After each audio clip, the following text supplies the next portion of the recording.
আসসালামু আলাইকুম। ঈদ সাইদ তাকাব্বালাল্লাহ মিন্না ওয়া মিনকুম। ঈদ উল ফিতর মুসলমানদের সবচেয়ে বড় আনন্দের দিন। ঈদ মানে খুশি, ঈদ মানে আনন্দ।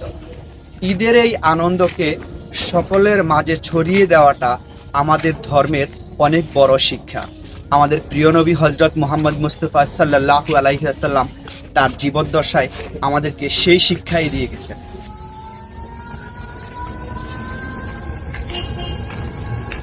রাসূল সাল্লাল্লাহু আলাইহি ওয়াসাল্লামের সেই শিক্ষায় উপনীত হয়ে ইলিশা ইউনিয়নের এক ঝাঁক যুবক মৌলভীরহাট হুসাইনিয়া ফাজিল মাদ্রাসার ময়দানে ঈদের নামাজের আয়োজন করেছেন।